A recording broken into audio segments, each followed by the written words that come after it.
ఇప్పుడు ప్రస్తుతం ఆంధ్రప్రదేశ్లో పరిస్థితి ఏంటంటే తెలుగుదేశం హయాంలో అధికారులందరూ వైసీపీకి విలన్లు, వైసీపీ హయాంలో అధికారులందరూ తెలుగుదేశానికి విలన్లు.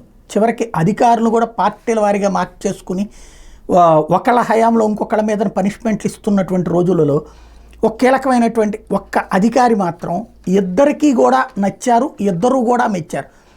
చంద్రబాబు టైంలో ఉన్న అధికారికి జగను కీలక బాధ్యతలు ఇస్తే, జగన్ హయాంలో పనిచేసిన అదే అధికారికి మళ్ళీ చంద్రబాబు ఇప్పుడు కీలక బాధ్యతలు ఇచ్చినటువంటి పరిస్థితి. ఏపీ జనవనరుల శాఖ ఇంజనీరింగ్ చీఫ్గా ఎం వెంకటేశ్వరరావు బాధ్యతలు స్వీకరించారు.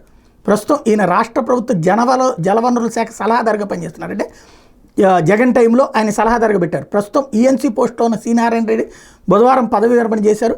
ప్రభుత్వ ఆదేశానుసారం వెంకటేశ్వరరావు ఈఎన్సీగా నియమిస్తూ జలవనరుల శాఖ ప్రత్యేక ప్రధాన కార్యదర్శి ఎం సాయిప్రసాద్ ఉత్తర్వులు జారీ చేశారు.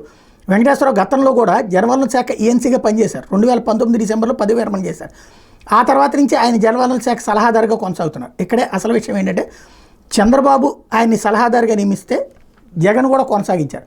ఇప్పుడు జగన్ సలహాదారుగా కొనసాగించినటువంటి ఆయనకి మళ్ళీ చంద్రబాబు ఏకంగా ఈఎన్సీ పదవి ఇచ్చారు. తద్వారా ఇద్దరూ మెచ్చినటువంటి అధికారి అయ్యారు ప్రస్తుతం ఈఎన్సీ వెంకటేశ్వరరావు.